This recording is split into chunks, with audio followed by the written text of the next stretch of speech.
Bueno, pues os lo habíamos anunciado. Óscar Matute, diputado de Bildu, muy buenos días. Buenos días a todos y a todas. Bueno, en primer lugar, muchísimas gracias por atendernos. Es una mañana en la que de pronto hemos conocido esta convocatoria, casi por sorpresa, de la portavoz del Gobierno y del ministro de la Presidencia, Félix Bolaños y Isabel Rodríguez. Ofrecerán una rueda de prensa, en unos minutos comenzará, de manera que tendremos la oportunidad de preguntarte, porque no conocemos la materia, el objeto a tratar. Pero claro, en estos días habéis tenido un extraordinario protagonismo. Tras la votación del plan anticrisis, vosotros decidisteis apoyarlo. Es que es republicana, ¿no? ¿Por qué? ¿Por qué Bildu votó para sacarlo adelante?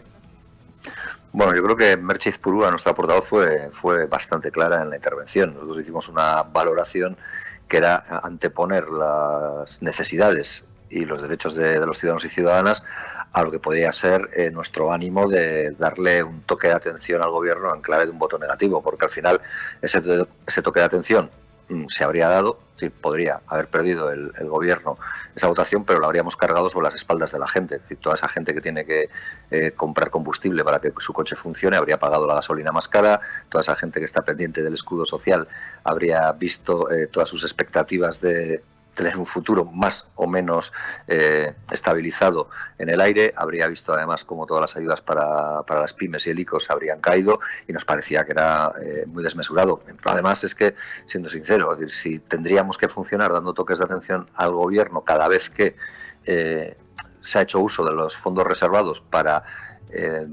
espiar a la izquierda soberanista vasca, pues es que tendríamos que pasarnos la vida dando toques de atención y no haciendo política, porque por desgracia la hemeroteca lo revela, ¿no? Es decir, podríamos hablar de las escuchas y toda la implantación de micrófonos en sedes de Ribatasuna de los años 90, en Bilbao, en Gasteiz. Podríamos hablar de un piso en Bruselas también que hubo una delegación de la izquierda soberanista. Esto ha sido una constante. Lo que nosotros decíamos y señalaba Merche Izpurua es que un grave error, porque nos lo parece y no le quitamos ninguna trascendencia ni entidad al error, no podía acumularse sobre las espaldas ya bastante castigadas de la gente. Al final siempre hemos dicho que Euskal Herria Bildu estaba en Madrid para defender nuestra identidad, para defender nuestros derechos y para defender la dignidad de las personas, de las vascas y de todas, porque compartimos o porque soportamos el mismo paraguas jurídico.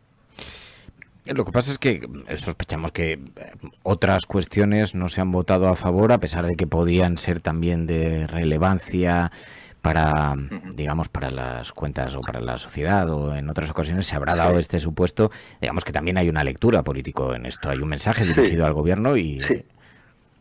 Sí, yo creo que la gente puede tener en la cabeza cuando señalo esto y cuando pues planteas tú esta reflexión sobre una disfunción en el voto de la reforma laboral. Y yo ahí quiero ser muy claro, es decir, nosotros votamos lo que votamos en la reforma laboral, que fue no a esa de mediada reforma laboral, porque se incumplió la palabra. Yo creo que cualquiera que conozca un poco la identidad de los vascos, sabiendo que son múltiples y que son diversas y no intentando categorizar en términos absolutos nada, sabe que damos mucho valor a la palabra. Nosotros teníamos un compromiso, era un compromiso y una palabra que se nos había dado para derogar íntegramente la reforma laboral y que había permitido o validado que nosotros apoyáramos otro tipo de iniciativas que también blindaban derechos sociales. Estoy hablando de los periodos del estado de alarma, de los diferentes decretos, etcétera. Y lo que nos vimos de la noche a la mañana es que sin dejarnos participar se nos decía que no se iba a hacer aquello que se habían comprometido a hacer con nosotros y con nosotras, y que además lo teníamos que aplaudir. Y nosotros dijimos que ahí no, que nosotros no estábamos en política para ser palmeros de nadie, que estamos en política acertando y equivocándonos, seguramente, pero que estamos en política para intentar defender los derechos de los ciudadanos y ciudadanas vascas. Y como digo, al defender los derechos de los ciudadanos y ciudadanas vascas, creo y entiendo que defiendo los derechos de ciudadanos y ciudadanas del Estado español, porque lo señalaba antes, al final estamos bajo el mismo paraguas de Estado y de arquitectura jurídica asociada a él. Me cuesta conocer el alcance de estas conversaciones, porque entiendo que vosotros se lo hicisteis saber al gobierno en las horas previas. Imagino que no fueron a ciegas a la votación, ¿no? Bueno, nosotros les fuimos señalando de manera muy clara dónde estaban las dificultades y dónde estaban las oportunidades. También es cierto que el gobierno hay unos días, haciendo caso a lo que habéis dicho desde diferentes medios de comunicación, que vuestras fuentes tendréis y serán en muchos casos solventes, no, seguramente no en todos los medios de comunicación, pero sí en el tuyo y en otros, y vosotros mismos señalabais que el Partido Socialista se está abriendo a una hipotética negociación con el Partido Popular. Nosotros sabemos que cualquier negociación con la derecha no reporta ni comporta más blindaje en la dignidad de la vida de los sectores, de las personas que integran eso que se llama los sectores más desfavorecidos de la sociedad. Muy al contrario, generalmente los acuerdos que se alcanzan con el PP son acuerdos que contentan a las élites económicas, son acuerdos que garantizan este desigual orden de las cosas, donde unos tienen mucho, unos pocos tienen mucho y la mayoría cada vez tiene menos, y nosotros lo que queríamos es que no se fuera por esa senda, y eso se lo dijimos al gobierno. Hay posibilidad de hacerlo con nosotros y con nosotras, con las gentes de la izquierda soberanista de Euskal Herria, y creemos que esa posibilidad redunda en mayor dignidad para la vida de las personas, para la vida de la clase trabajadora. A partir de ahí, supongo que pusieron la calculadora en marcha y calibraron los pros y los contras. Yo ahí ya no soy del gobierno y tampoco... También es verdad que a veces me cuesta mucho entender la lógica de funcionamiento de la política estatal. Intento hacerlo y creo que no nos va del todo mal, pero hay veces que me cuesta. ¿Y qué alcance tiene cuando uno se plantea una...? Porque entiendo que esto es una negociación, que vosotros apoyáis esto, que obviamente tiene que tener un objeto que además responda a los intereses y a vuestra propia visión de cómo debe ser la política, y la medida tiene que encajar en todo eso. Pero entiendo que también es una negociación, que un grupo político no da su voto a favor a cambio de nada. En esto, como en las últimas horas además he tenido que participar en varias tertulias, algunos en las tertulias decían, no, esto detrás de eso hay un pacto que va mucho más allá, que tiene que ver con los presos de Euskadi, que tiene que ver... Yo te pregunto, ¿hay algo más allá de lo que se percibe cuando se aborda, por ejemplo, esa conversación? ¿De lo que nosotros percibimos? No. Y además yo creo que están buenos muchos periodistas y diría que muchos partidos de Estado español para hablar de agendas ocultas, ¿no? Cuando estamos hablando precisamente de Pegasus. Es decir, que parece que hablarán desde la maestría del conocimiento cuando hablan de agendas ocultas, pero es que nosotros somos bastante transparentes, hacemos lo que decimos y decimos lo que hacemos. Y hemos señalado con claridad, se lo señalamos al gobierno en las conversaciones que tuvimos con ellos, se lo señalamos a la sociedad, es que para nosotros es fundamental que en este contexto, primero de ola reaccionaria, no solo en el Estado español, sino en Europa, se blinden los derechos sociales y la dignidad de todas las personas, con independencia de cuál sea su nivel de renta. Y esa línea de actuación, si uno pierde algo de su tiempo, que probablemente entienda que lo puede dedicar a otras cosas de mejor manera, pero si dedicara algo de su tiempo a ver cuál ha sido la línea de actuación de Euskal Herria Bildu, verá que todo lo que hemos hecho ha venido orientado, tanto en intervenciones como en iniciativas, a blindar derechos sociales, a ampliar derechos sociales frente a la ola reaccionaria, que lo que quiere es llevarse por delante derechos civiles y sociales del conjunto de la población. Nosotros queremos ampliarlos y garantizarlos, y así lo hemos hecho cuando hablábamos de que eso que se llama el escudo social tenía que ser estructural, cuando decimos que la imposibilidad de desahuciar a gente sin alternativa habitacional no puede ser un recurso extraordinario porque vivimos una situación extraordinaria, sino que tiene que ser un elemento que acompañe a cualquier acción de gobierno. Cuando hablamos de que hay que proteger también a toda la gente que por sus menguados recursos no puede pagar la luz y la electricidad, venimos diciendo que eso tiene que ser estructural, que el Estado tiene que participar de una garantía para que cualquier ciudadano y ciudadana tenga acceso a los derechos o a los bienes más básicos para poder tener una vida digna. Eso ha sido lo que ha acompañado toda nuestra acción política en el Congreso de los Diputados, y yo creo que es lo que en esta también hemos planteado. Por eso les planteábamos que este decreto, si salía aprobado, tenía que tener sí o sí un periodo para que cada grupo parlamentario, para que en este caso nosotros y nosotras, las gentes de Euskal Herria Bildu, pero cualquier otro grupo, pudiera meter aquellas iniciativas de mejora o de profundidad en lo que se señalaba. Gracias por... Comienza la rueda de prensa en este momento. Perdona, Óscar, te interrumpo para que escuchemos cuál es el... ¿Cuál es el motivo de la convocatoria? De Madrid. Así que lo primero, felicitar a todos los madrileños y madrileñas en su día. Les agradezco que hayan acudido físicamente a atenderla por estas circunstancias, sobre todo por darse la circunstancia de estar en un festivo en la Comunidad de Madrid. Seremos muy concretos y, por tanto, no me detengo más. Le voy a ceder la palabra al ministro de la Presidencia para darles cuenta de un asunto de especial relevancia, que es el que ha motivado esta comparecencia. Así que, sin más, ministro, tienes la palabra. Muchas gracias, ministra portavoz. Buenos días a todos. Gracias por atender esta comparecencia de prensa. Comparecemos ante todos ustedes esta misma mañana para comunicarles que el Gobierno ha puesto en conocimiento de la justicia dos informes técnicos del Centro Criptológico Nacional, según los cuales los teléfonos móviles del presidente del Gobierno y de la ministra de Defensa han sido infectados con el software Pegasus, que, como saben ustedes, es una herramienta que permite acceder al contenido de los móviles. Según estos dos informes técnicos del Centro Criptológico Nacional, se han producido dos intrusiones en el teléfono móvil del presidente en mayo de 2021 y una intervención en el móvil de la ministra de Defensa en junio de 2021. No hay pruebas de que se haya producido ninguna intrusión posterior a estas fechas. La intervención ilegal de estos teléfonos se ha comprobado en el curso de una verificación que aún está en marcha y que alcanzará a todos los miembros del Gobierno. Estamos informando de hechos que están contrastados y que son fehacientes, no son suposiciones. Son unos hechos de enorme gravedad que confirman que se han producido intrusiones en ámbitos ajenos a las instituciones estatales y fuera de la ley. Existe constancia que el software Pegasus ha sido utilizado de modo ilícito en al menos 20 países y que entre las víctimas de estas intervenciones se encuentran gobiernos, personalidades de la sociedad civil de distintos ámbitos, informadores, personas de distinta naturaleza. Queremos que la justicia investigue para conocer toda la verdad y por eso hemos puesto a su disposición toda la información de la que disponemos. En una democracia plena como la nuestra, únicamente están facultados para hacer intervenciones organismos oficiales y siempre con autorización judicial. Por tanto, es evidente que estamos ante intervenciones ilícitas y externas. La información que ya ha sido transmitida a los tribunales se complementará con toda la información que vaya arrojando la investigación que está en curso, hasta conocer toda la verdad. El Gobierno español está actuando con todas las capacidades de las que dispone para esclarecer estos hechos, para proteger la seguridad de las comunicaciones y también para garantizar el derecho fundamental a la privacidad de las personas. Ese ha sido el compromiso inequívoco del Gobierno desde que se tuvieron las primeras informaciones en las que se daba cuenta sobre una supuesta utilización de Pegasus fuera de los controles legales. Ese ha sido el compromiso y esta será la norma que el Gobierno aplicará a rajatabla.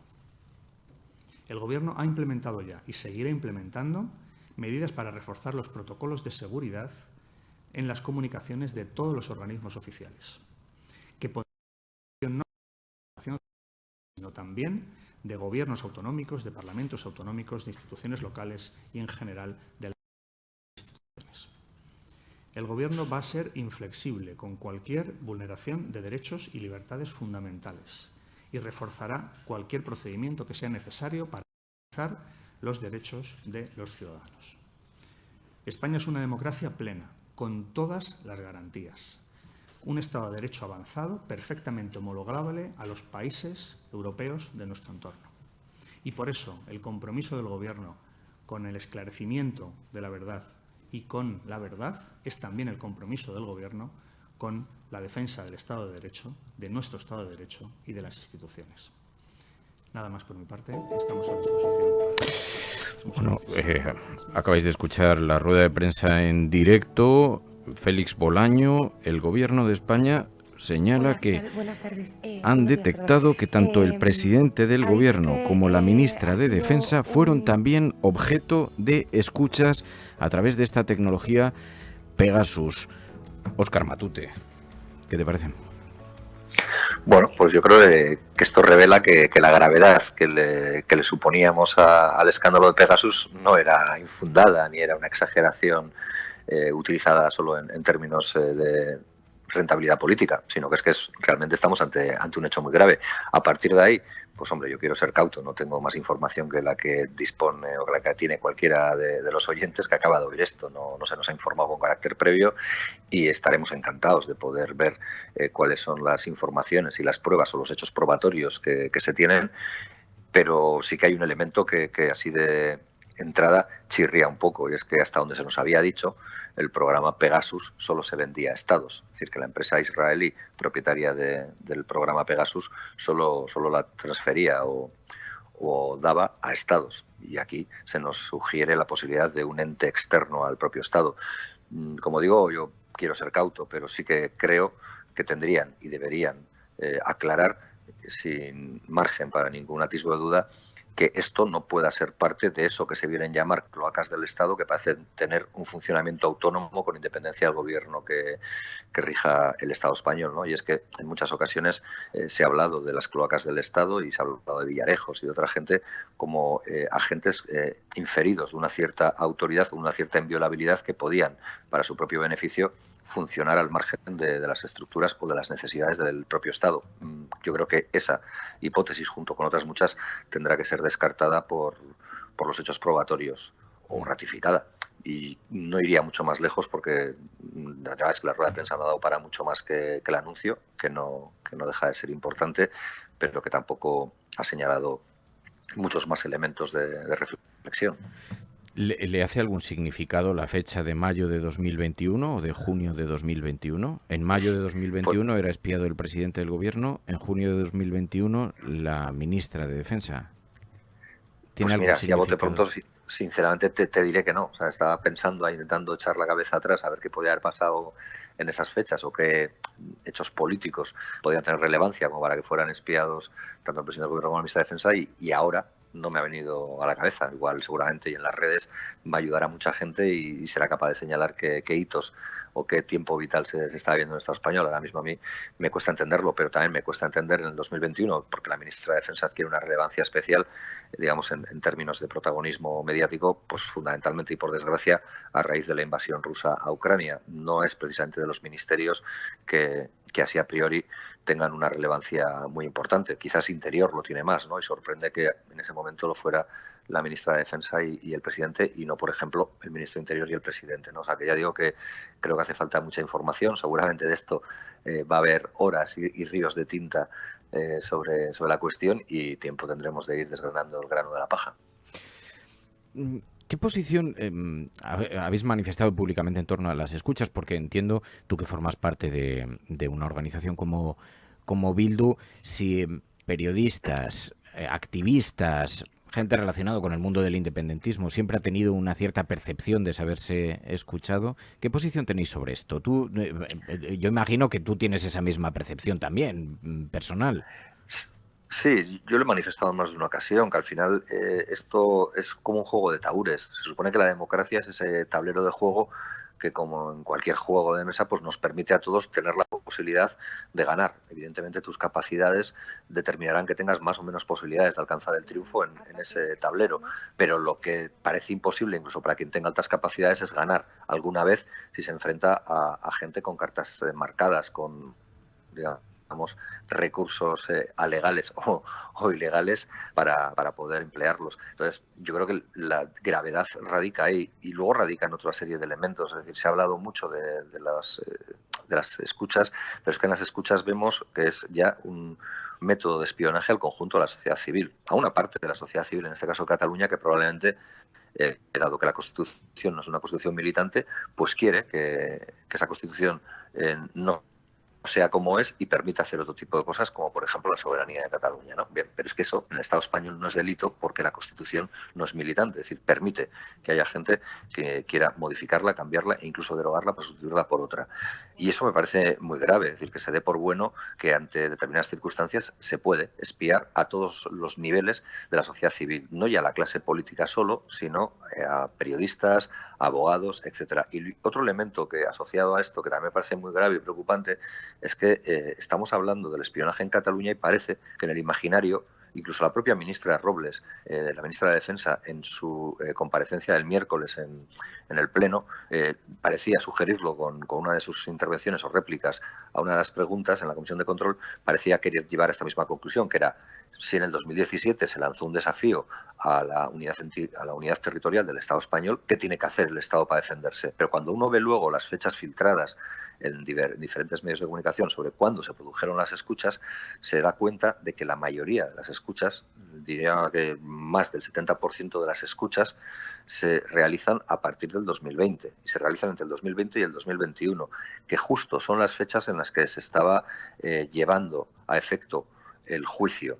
Y ahí es donde señalo lo que decía al principio, las cartas marcadas. Es decir, si creemos que este es un Estado garantista y creemos que todo el mundo tiene derecho a la defensa, incluso a veces creemos en esto del indubio pro reo y creemos además en la presunción de inocencia, ¿de qué sirve que se espíe a una parte que está precisamente enfrascada y dedicada a preparar la defensa si a quien tiene enfrente y a quien va a enfrentarse en unos tribunales tiene ya todas las informaciones precisas para que nunca pierda? Yo creo que ese también es otro elemento que está encima de la mesa y que desde luego afea mucho la pintura democrática de cualquier Estado, porque es que esto ya lo hemos visto en Polonia, lo hemos visto en Hungría, pero claro, solemos decir que es que Polonia y Hungría, pues con gobiernos como el de Viktor Orbán o como el de el presidente polaco, pues el del PiS, pues que parece que bueno, que es que no son democracias precisamente ejemplares, sino que van más camino de una de un sendero autoritario que para nada queremos. Pero sin embargo, pues se hacen cosas aquí en este Estado que dice parecerse tampoco a esos que le homologan con ellos, ¿no? Yo creo que por el bien de la democracia y por el bien de la convivencia, este tipo de cosas tienen que ser aclaradas, y más con estas noticias que acabamos de conocer ahora mismo, ¿no? ¿Vosotros fuisteis espiados en Bildu? Sí, seguramente. Tampoco creo que sea, sin quitarle trascendencia ni gravedad, lo más terrible, viendo un poco cuál ha sido el historial también a veces de utilización de fondos reservados del Estado español para con el independentismo vasco. O sea, sinceramente, parece que sí, que dos personas, en este caso nuestro coordinador general, y no es un asunto baladí, estamos hablando del coordinador general de la segunda formación política de lo que nosotros llamamos nuestro país, de lo que sería Euskal Herria, Comunidad Foral de Navarra más Autónoma Vasca, vistas en perspectiva de conjunto, pues ha sido espiado. Y eso supongo que si lo trasladáramos al Estado español y dijéramos que, pues en este caso, y ahora que es Feijóo, ha sido espiado o que lo fue Casado cuando fuera presidente, pues sería un escándalo mayúsculo. Y me imagino todos los medios de la derecha pidiendo no ya dimisiones, sino poco menos que la ley marcial.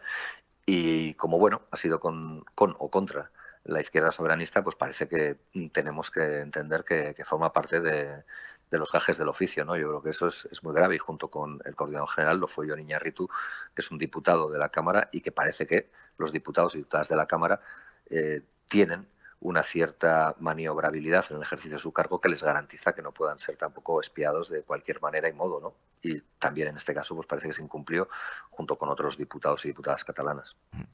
Lo que se ha aceptado es que Bildu esté en la Comisión de Secretos Oficiales. Claro, te quiero pedir una valoración por esto, porque también ha habido una cierta polémica en torno a eso. Esquerra Republicana ya había estado en alguna ocasión. ¿Cómo afrontáis vosotros vuestra presencia allí? Pues como intentamos hacer en todos los sitios, con seriedad y con rigor, y con un compromiso claro con los valores democráticos y con la profundización en derechos y en libertades para todos. Yo creo que seremos más libres si nos sentimos menos espiados. Y desde luego creemos que nuestra presencia en la Ley de Secretos Oficiales no es una dádiva ni un regalo, sino que obedece a que tenemos un grupo parlamentario porque hay cientos de miles de vascos y de vascas que decidieron depositar su confianza en nosotros y nosotras. Gente seguramente con una capacidad de discernimiento intelectual, no voy a decir superior, pero al menos igual que la que pueda tener cualquier ciudadano o ciudadana del Estado español que se plantea dudas en torno a la pertinencia de si EH Bildu tiene que estar en un u otro espacio, o incluso sobre la idoneidad de votar a EH Bildu. Es decir, si hay cientos de miles de personas que tienen la misma capacidad cognitiva, como digo, que cualquier otro, para discernir qué es lo que le conviene más o menos y decide votar a EH Bildu, lo justo es que esa gente también tenga a través o por medio de sus representantes, en este caso de los diputados y diputadas de Euskal Herria Bildu, acceso a todos los espacios a los que acceden el resto de partidos políticos. Y con respecto a la ley de secretos oficiales, pues lo que creemos es que esa ley en sí mismo lo que tendría que hacer es cambiar profundamente. Es una ley del 68, reformada posteriormente en el año 80 y pico, pero que sigue manteniendo pues espacios de opacidad que hacen muy difícil que podamos hablar de democracia plena, porque le reserva o le confiere al Estado la capacidad de hacer muchas cosas sin tener que dar cuenta de ellas y sin tener que ajustarse a esas mismas exigencias democráticas a las que se nos pide y se nos exige que nos ajustemos cualquier ciudadano o ciudadana. A partir de ahí, pues como esta ley sigue vigente, tampoco creemos que la Comisión de Fondos Reservados, que se llama así popularmente, pero que no tiene ese nombre, pues vaya a ser la apertura de una caja de Pandora. Tampoco somos tan ingenuos como para pensar que esa comisión va a abrir la caja de Pandora y va a revelar pues todos los áreas 51 que haya en el Estado español, si es que hubiera alguno. O sea, estamos y somos muy conscientes de que la opacidad del Estado va a ser garantizada en tanto en cuanto la ley de secretos oficiales le permita precisamente no informar o no tener la necesidad de informar de ciertas actuaciones o actividades que se hacen. Es un poco como La vida de los otros, como esa película que narraba un poco todo el sistema de escuchas de la RDA a sus ciudadanos, pero pues a lo grande, diría yo. Pero sabéis que hay mucha susceptibilidad, sí se ha expresado lo hemos visto en editoriales, titulares, portadas, tertulias. ¿Qué te parecen estas susceptibilidades? ¿Las consideras normales? Claro, lo que pasa es que son susceptibilidades un poco de parte. O sea, yo creo que tienen poco de susceptibilidad, tienen poco de agitación de la sensibilidad y tienen más de agitación de la propaganda al servicio de una determinada idea política, porque esa misma susceptibilidad, por lo que pueda ser la democracia y el propio cuestionamiento, los basamentos de la democracia, luego no se manifiesta en decenas de ocasiones. Es que me costaría horas poder desarrollar aquí todas. Hemos visto informaciones en ciertos medios de comunicación, o así llamados medios de comunicación, que obedecen más a informaciones policiales filtradas que a otra cosa. Y a veces incluso bromeábamos con determinadas firmas que hablaban y firmaban como JP, decíamos, no sé si será jefatura de policía o qué, pero están hablando de filtraciones y de documentos interceptados, documentos de trabajo interceptados, por ejemplo, a estructuras políticas. Y en más de una ocasión nosotros así nos hemos sentido por la literalidad de lo que ahí ponía. Incluso yo mismo, en la época en la que fundamos Bildu, pues tuve la oportunidad de ver cómo informaciones privadas que obedecían a un contraste de opinión sobre cómo iban las cosas y sobre cómo había que estructurarlas, pues aparecían filtradas tal cual. Y dices, claro, pues yo no me imagino al periodista de este medio teniendo las capacidades para tener un sistema de espionaje tan profesional como el que parece que hay que tener, ¿no? para llegar a acceder a estas cosas, aunque no fuera delictivo, ¿eh? Estoy hablando en términos políticos, estoy hablando en términos de ventajismo político, de quién sabe qué quieres hacer, cómo lo quieres hacer y cuáles pueden ser tus estrategias para fortalecer tu proyecto político. Pero ya digo, yo creo que esa susceptibilidad pues luego no se ven otras cosas. A mí me pareció terrible, por ejemplo, que la que ahora va a ser candidata a la Junta de Andalucía por parte de Vox, pues hiciera algo que en teoría y dentro del Código Penal está calificado como delito, ¿no? Que es humillación a las víctimas, porque evidentemente víctimas hay de muchos tipos. Esto ya no se trata de restar valor a ninguna víctima, sino de ser capaz de aceptar que a la categoría de víctima uno llega por diferentes caminos o por el sufrimiento de diferentes vicisitudes, y que, por ejemplo, la tortura, y así lo reconoce el gobierno vasco y lo reconoce gente muy reputada que ha trabajado para el gobierno vasco y que ha hecho un estudio que el propio gobierno vasco da por bueno, pues ha existido un número muy elevado que se cuenta por miles de torturados. Que alguien suba a la tribuna y haga chanza, mofa y befa de todo lo que supone y todo lo que ha vivido una persona torturada desde la inmunidad que le da hacerlo desde el atril, y que eso pues que probablemente en el Código Penal no suponga nada, porque si lo haría un ciudadano pues iría directamente, y me acuerdo de Cassandra y sus tuits de Carrero Blanco, iría directamente a un tribunal y sería condenado, pues a ella no le supondrá nada. Pero me parece triste que esa susceptibilidad que alguna gente tiene para con la presencia de H. Bildu en determinados lugares, por eso que entienden ellos que es la quiebra de principios democráticos, no la tengan para denunciar eso que desde luego el más claro ejemplo que en los últimos tiempos he podido ver, pues de bordear un delito desde el ejercicio de la inmunidad parlamentaria. Pues Óscar Matute, diputado de H. Bildu, le agradezco muchísimo que haya atendido esta llamada. Muy buenos días y mucha suerte. Nada, muchas gracias a vosotros y vosotras. Gracias. Agur.